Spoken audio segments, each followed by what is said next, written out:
Pessoal, bom dia, né, a todos e todas. Então, nós estamos mais uma vez no nosso encontro da disciplina denominada Ensino das Ciências Sociais no Brasil, uma disciplina do programa de pós-graduação em Sociologia da Universidade Federal de Alagoas. E hoje nós temos um convidado especial, né, para compartilhar conosco seu conhecimento, sua experiência, que é o professor Nelson Tomasi, né? O professor Nelson Tomasi, para quem não conhece, é professor aposentado pela Universidade Estadual de Londrina, graduado em Ciências Sociais, tem o doutorado e o mestrado dele em História, e Nelson se tornou notável aí no cenário nacional pela sua contribuição ao ensino das ciências sociais, né? Mais especificamente ao ensino de sociologia no ensino médio. Nelson é autor de livro didático, um dos primeiros livros que compuseram os livros didáticos ali do primeiro Plano Nacional do Livro Didático, então é um dos pioneiros aí, embora seu livro seja anterior a isso, né? Então é uma questão que a gente pode estar também discutindo depois. Então, a sua contribuição tem relação direta com o que a gente chama de transposição didática, sua colaboração tem relação direta com maneiras de ensinar sociologia, definição de conteúdos, todos os aspectos que o livro didático acaba apresentando para o professor, né? Considerando que o livro didático no Brasil é quase sempre o currículo que orienta a prática docente. Então, ter produzido o livro didático de sociologia teve um contributo muito importante para o desenvolvimento do ensino da sociologia.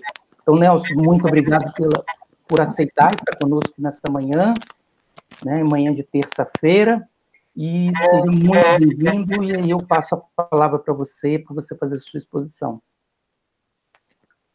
Cristiana, eu que agradeço a oportunidade de poder falar, né? Mais de um ano trancado em casa, né? Sem poder viajar, sem poder ter contato com professores, alunos e tudo mais. Apesar de aposentado, sempre estava aí presente. E obrigado por me tirar aqui da minha caverna, né? Enfim, né? É uma boa possibilidade de poder conversar um pouco, certo?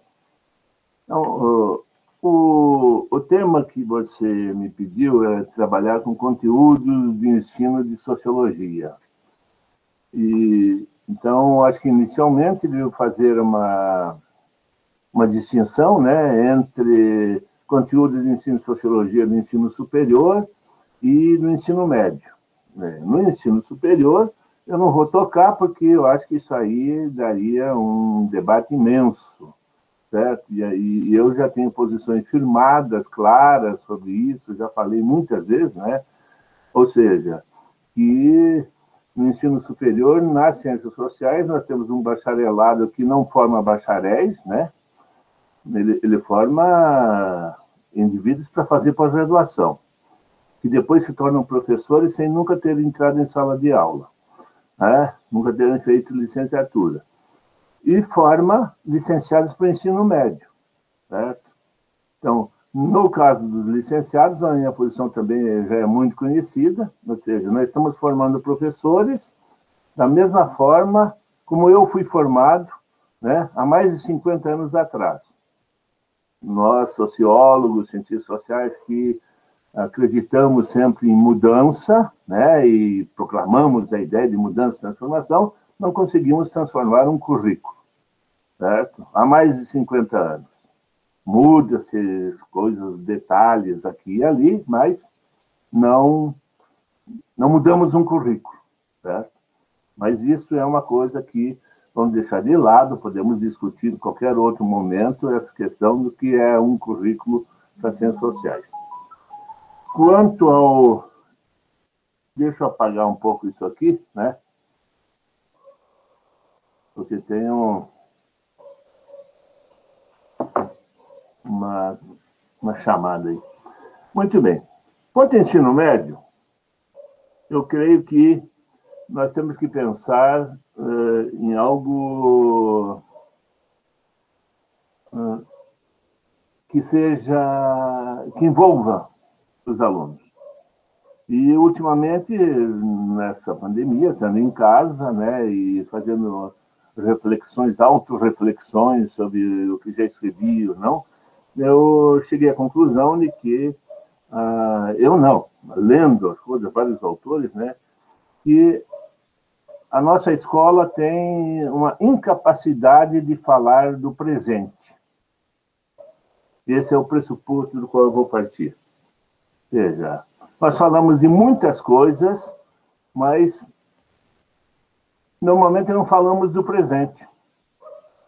E, nesse sentido, eu gostaria aqui de fazer uma provocação com vocês, né? O que é mais presente hoje na vida das pessoas? O que está mais presente hoje? Isso que nos faz estar aqui conversando dessa forma, e não pessoalmente. A pandemia. Certo?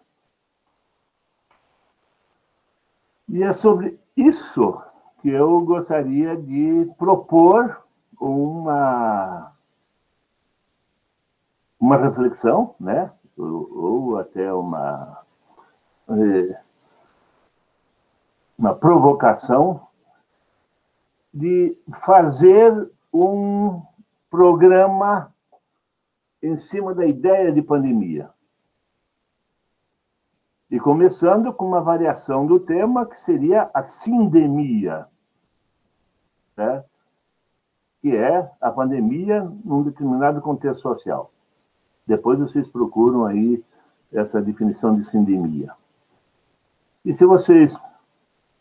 Por que eu penso isso? Porque esta pandemia conseguiu, e está conseguindo, e vai conseguir, não só ela, né, mas mudar muita coisa na sociedade. Já que nós não conseguimos mudar, talvez um vírus consiga fazer isso. Mas isso não é novo na história da humanidade. Se vocês forem pegar a história das pandemias, elas são a do século XIV, a chamada peste negra, propiciou foi um dos elementos da dissolução do mundo feudal. Por quê? Porque matou aproximadamente a metade da população do mundo. Ou 50% em alguns países mais da população europeia. Isso significou desestruturação de todos os elementos possíveis da propriedade, ou seja, de tudo. Esse é século XIV, mas não parou no século XIV, porque a peste negra, ou a peste bubônica, né, ela continuou durante séculos. É só vocês pegarem a história. Aí, pulando algumas coisas, chegamos no século XX, nós temos a chamada gripe espanhola, certo? Se a primeira foi de bactéria, a segunda foi de vírus. Aí o pessoal diz, não, mas a gripe espanhola só apareceu, foi lá no início do século e acabou. Não, não. Continuamos nos vacinando contra o H1N1. H1N1 é a influenza H1N1 da gripe do início do século, que, por sinal, matou Max Weber, né? Não sei se sabe, né? Como também matou o presidente Rodrigues Alves aqui no Brasil. E essa aqui não consegue matar o que está aí, né? Mas, em todo caso, são milhões de pessoas que morreram, né? A última mais conhecida foi do HIV, que matou em torno de 20 milhões de pessoas. E chegamos ao nosso Covid, né? Ele matou pouco, perto das outras. 3 milhões, vai ser 4 milhões, certo? Você fala, mas é muito, mas não é muito em comparação ao que é. Mas ela consegue no contexto da sociedade que nós vivemos, diferente das outras, ela conseguiu também ser, a não ser a peste negra do século XIV, ela ser universal. Atacou todos os continentes. E se vocês juntarem com as mudanças econômicas, políticas, geopolíticas que já vinham acontecendo, certo? A pandemia acelerou o processo. Muitas coisas já estavam acontecendo, enfim. Então, esta pandemia, Covid-19, é o nome que não dá, né? Ela se transforma numa sandemia e altera toda a vida social e individual. Eu não sei vocês, mas eu não consigo fazer montões de coisas. E em cima disso, eu gostaria de propor uma reflexão sobre um conteúdo a partir da ideia de pandemia, tendo ela como pano de fundo e organizando certos elementos. Depois podemos discutir outras ideias também, mas, enfim.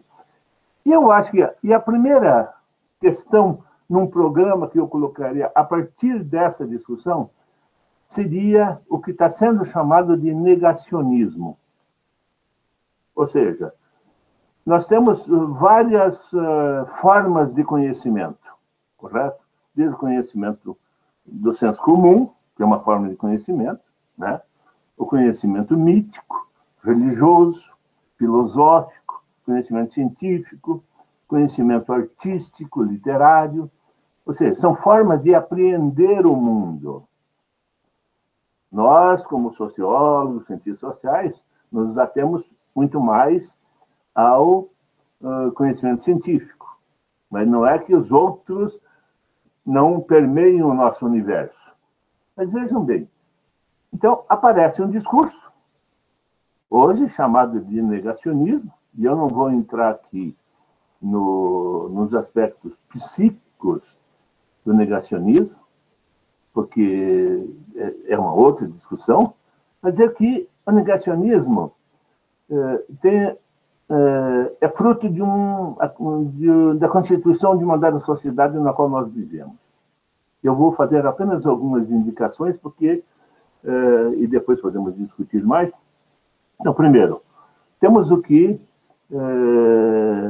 vivemos numa sociedade, o Bauman, o Zygmunt Bauman, coloca muito bem, de sujeitos frágeis, sem densidade, sem vínculos duradouros, certo? E, ao mesmo tempo, uma sociedade altamente individualista, e, vamos dizer, um individualismo exacerbado, o qual Durkheim já criticava lá no início do século XX, certo?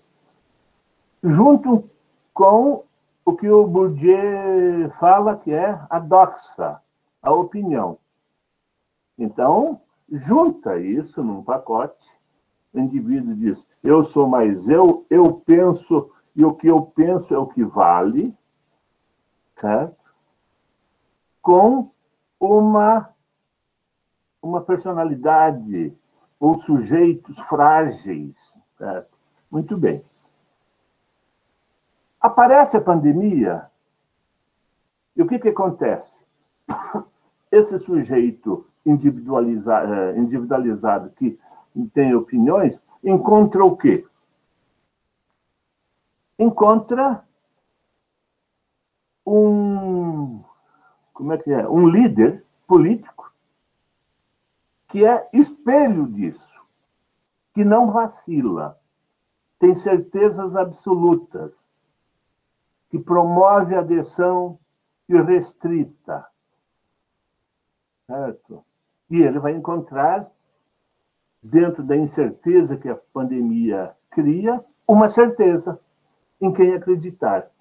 Se você juntar isso a alguns líderes religiosos, o quadro está pronto. Certo? Muito bem. Porque na incerteza que a pandemia cria, você tem uma negação da realidade. E, ao negar a realidade, certo? Por que se nega a realidade? Porque ela é insuportável. Então, a mesma coisa quando um parente nosso morre.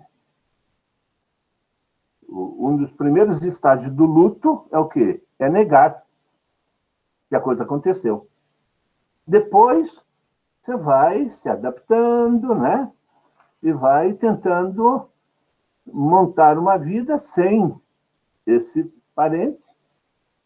Mas a negação é um primeiro passo. E nós estamos nesse primeiro passo. A negação de que isso existe. Porque isso incomoda. Certo? Quer dizer, a negação da ciência é só um encaminhamento da mesma questão anterior, que é negar a realidade. Porque senão, como é que nós vamos pensar um curso de sociologia, se pressupõe uma visão científica da vida social, se as pessoas não acreditam na ciência? É óbvio que tem aí um problema que é o cientificismo.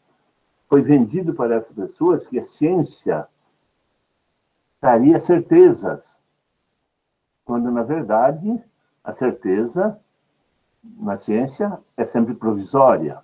Mas isso não foi dito. Então, numa visão cientificista da vida, há uma negação propriamente disso. Muito bem, eu acho esse que é um tema, portanto, de entrada para um curso de Ciências Sociais. Quais são as formas de conhecimento? E tomando como tema a ideia do negacionismo, que vem por trás. Porque aí você cola isso na realidade do aluno, que ele está ouvindo a toda hora isso. Ele está vendo isso toda hora. Então, eu não falo de formas do conhecimento abstratas, certo? Mas colado na realidade dele. Um segundo tema, bastante caro nas ciências sociais, na antropologia, na política, na sociologia, é a relação sociedade e natureza, que abre dois caminhos aí, pelo menos, 2 ou 3 caminhos, né? Um que é o mais conhecido, quando se fala em sociedade e natureza, é que vai dar na questão do meio ambiente, ecologia e por aí afora. Esse é um tema que pode ser tratado. O outro é a questão da produção. Como é que as sociedades produzem a sua existência? Aí vocês podem ficar historicamente, desde as sociedades nativas, né, até hoje, e ver qual é a relação que existe entre os grupos sociais, né, as diversas sociedades com o meio ambiente. Como é que eles produzem a sua existência? E a outra questão derivada dessa é a questão do trabalho. Certo? Como é que as sociedades dão conta da questão do trabalho no contexto da pandemia? Porque é isso que nós estamos vivendo agora. Ou seja, vocês podem historiar a questão do trabalho, vocês podem pensar as diversas propostas, seja em Marx, em Durkheim, em Weber, em autores contemporâneos, né? Mas vocês têm que pensar trabalho hoje. Esse aluno que está na frente de vocês, ele vive hoje. Se há explicações do mundo da produção, nas relações do meio ambiente no passado, nós temos uma situação concreta hoje. O que significa trabalhar hoje?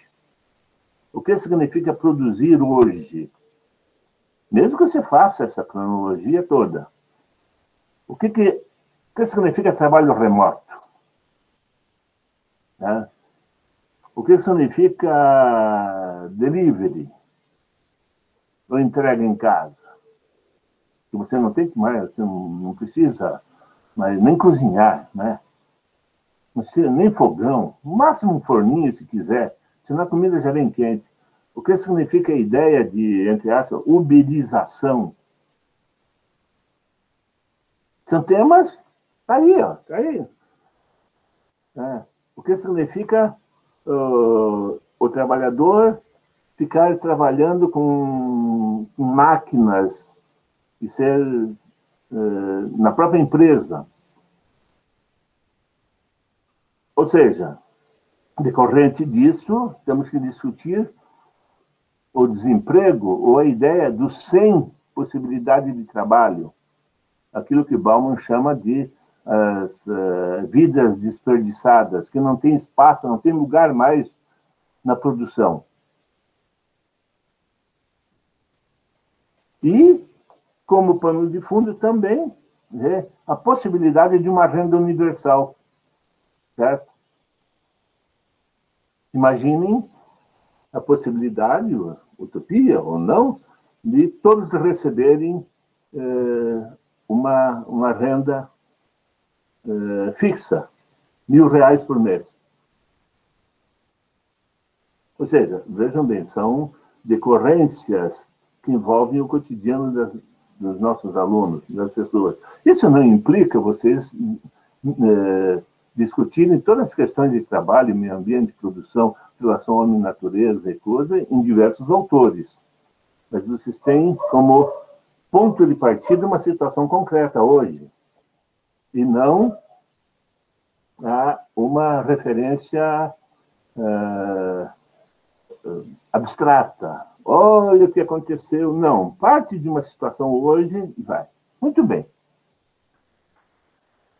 Eu não sei se vai dar tempo, mas eu vou colocar algumas questões para a gente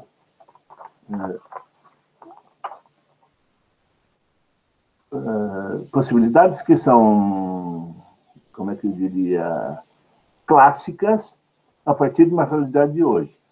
A outra questão que eu acho que é fundamental na formulação de um projeto de curso, de conteúdo, veja bem, vocês devem ter lido aquele texto do Ottaviani, certo?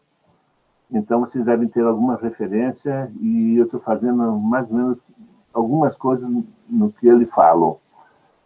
Eu acho que a outra questão que implica bastante a questão da pandemia é a relação indivíduo e sociedade, ou, como Norbert Elias fala, a sociedade dos indivíduos. Acho que a pandemia ela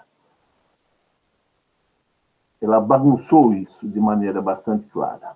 Ou seja, se vocês pensarem nas relações familiares, certo? Vida familiar. As pessoas acham que isso não é um tema muito caro para a sociologia e tal, né? Mas há uma parte da sociologia que trata da questão da vida familiar, seja do ponto de vista via socialização, na própria estrutura da família. Isso na antropologia fica mais claro quando você tem a ideia de sistema de parentesco, certo? Mas que a pandemia traz esse tema de novo para nós. O que é viver em casa, né? O que é viver confinado? Na medida que tem uma sociedade que faz com que cada um vá para um lugar, né? E suma, né? Nem se toma mais café junto, né? Pela manhã. Cada um acorda num tempo, né? E, normalmente, quando chega em casa, quando há espaço, naturalmente, aí temos que ver os diversos tipos de família e os espaços de vivência, né? Mas num espaço de classe média, cada um chega em casa e vai para o seu quarto, né? Ou seja, tem uma pesquisa que diminuiu em muito a venda de mesas de jantar no Brasil, porque as pessoas não jantam mais juntos, né? Não comem mais juntos, não comem num tempo diferente. Mas, enfim, o que a pandemia nos mostra, certo, é que aumentou a violência contra mulheres e crianças, certo? E os desentendimentos são muitos. Por quê? Porque as pessoas não suportam viver com as outras. As pessoas não suportam viver com as outras. Existem pesquisas assim fantásticas de que um cara na costa da Itália vendia para casais muito ricos temporadas de 15 dias em belos apartamentos, lugares belíssimos, coisas. E ele teve que mudar porque as pessoas não conseguiam viver mais do que 3 dias juntas. Ou seja, então vejam bem, a pandemia traz de novo isso para dentro, a desigualdade dos espaços, as possibilidades. Vejam bem, nós estamos aqui em situação privilegiada. Eu participo de um cursinho toda terça-feira à noite que dá aulas de sociologia, e um cursinho, e no caso eu estou trabalhando com a sociologia, mas no espaço da Mangueira, onde as pessoas têm criança ao redor, tem o avô e passa, tudo, ou seja, que não tem espaços separados para fazer lives, né? Participar de aulas. Ou seja, como é que são as relações sociais permeadas pelos meios de comunicação, pela internet? Como é que fica aí? Que tipo de vida é essa? Como é que são os grupos de amigos? Tá? Ou seja, vejam que há um imenso espaço aí de discutir isso. Se pesar pelo lado da socialização, certo? Como é que ficam as questões da socialização familiar, das relações dos filhos convivendo todos juntos ao mesmo momento, vendo os entendimentos entre pai e mãe, ou tios, ou parentes, ou coisa, quando estão juntos, quando não estão juntos, certo? E, ao mesmo tempo, a questão da socialização se inclui a questão da escola. Como é que é a escola, né, nesse tempo? Que escola é essa? Certo? O que é trabalho remoto para professores? O que é ensino? Eu tenho 2 netos, um tem 15 e outro tem 17, os maiores, né? Tenho outros netos menores. Os menores, mas eles ficam atabalhoados, porque é tanta coisa para eles fazerem, é tanta demanda que não ocorre, não há espaço para eles nem pensarem. Tanto é que eles desligam, fazem outras coisas, enquanto a aula está andando.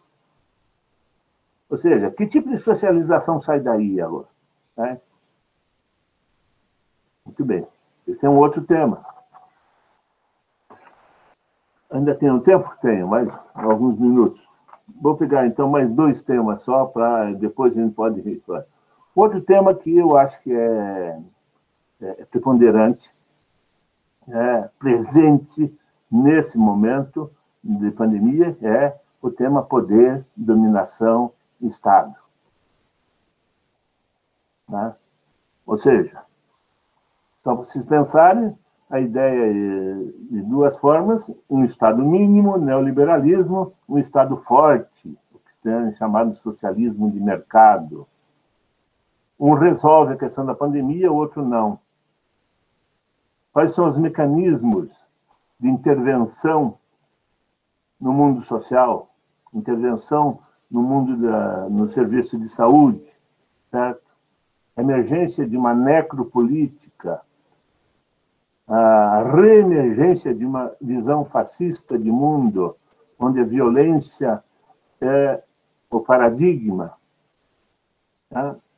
A ideia da vigilância permanente, ou seja, o Estado presente, o Estado ausente, desmontagem. Isso vocês podem ter na visão, ou seja, ampliem isso, né? E levem em conta o que está acontecendo no Brasil. Né? Vocês podem pegar todas as teorias do Estado, da dominação, seja em Durkheim, Marx, Weber, certo? Nos contemporâneos e coisas, certo? Mas se tem um tema que está aí, ó, presente na vida dos indivíduos, presente na vida dos alunos, presente na sua vida, né? Quando eu estou falando disso, o professor está envolto nesse processo, né? Ele não é um cara fora do processo, né? Tanto é que ele dá aula remotamente, né? Um outro tema que eu acho que é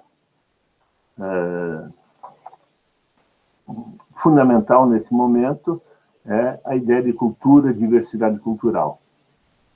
Não dá para fugir disso.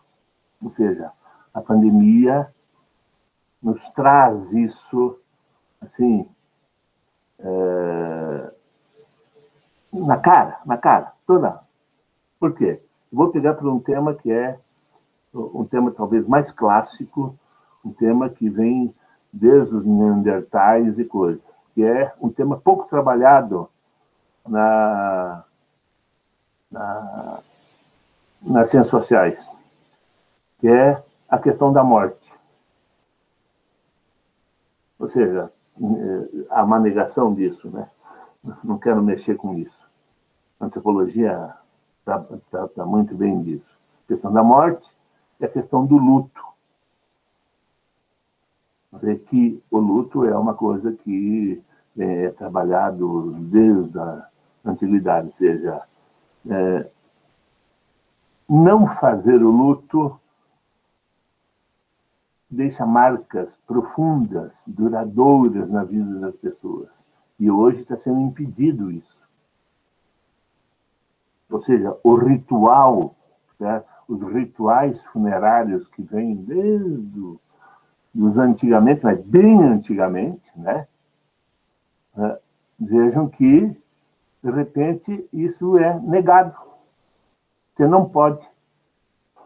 Né? Você não pode mais fazer um ritual. E é negado isso. Muito bem.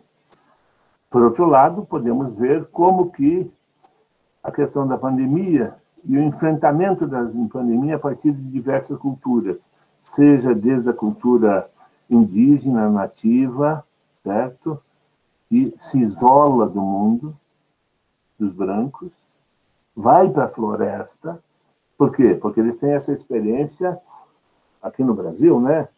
500 anos, não é isso? O que faz? Eu saio, eu não entro em contato, porque eles trazem doença. Até a questão do cultural no mundo asiático, onde a disciplina, a crença na autoridade é muito mais importante que a ideia de liberdade. Certo? Que nós achamos aqui no Ocidente e temos isso como um valor, quando para eles um valor é muito mais a disciplina e a crença na autoridade. Ou seja, são elementos, né, que permitem ver a diversidade cultural no tratamento de uma questão muito presente hoje, o que não implica deixar de tratar outras coisas nesse ambiente. E outra questão vinculada a isso é a ideia e uma discussão sobre o corpo. Né? O que é ter um corpo confinado? Né? Também um tema, né? Pouco analisado nas ciências sociais, principalmente no ensino médio. Ou seja, quando esses nossos jovens estão preocupadíssimos com o corpo e nós não mexemos nisso, não tratamos dessa questão. Né? E eu creio que mais um minuto. E o último tema que eu acho que seria muito importante nós introduzirmos, não paralelamente, mas focarmos mesmo, é a ideia da globalização e das questões geopolíticas. Apesar de ser a geografia tratar disso, nós podemos tratar via a ideia de mudança social, ou seja, as mudanças a nível internacional estão acontecendo. Ou seja, há uma mudança visível na questão do poder mundial. Há uma decadência do império. Ela já vinha se processando há muito tempo. Entretanto, hoje ela é visível. Certo? Isso significa mudanças que nos atingem pessoalmente, individualmente. Certo? Essas mudanças são aceleradas com a queda das torres, em 2001, e já há artigos em várias línguas mostrando a ligação de 2001 com a pandemia, certo? Como um grande negócio. Mas, enfim, poderia ainda falar sobre temas sobre desigualdades sociais, direitos, cidadania, ou seja, mas eu creio que eu já falei os meus 40 minutos, certo? E vamos conversar um pouco mais, que talvez seja mais interessante eu ficar me ouvindo, né? Obrigado pela paciência de vocês. Nelson, obrigado pela sua exposição, e a gente passa, então, para um segundo momento, que é um momento de diálogo mesmo, de questionamentos, enfim. Então, vou encerrar a gravação aqui.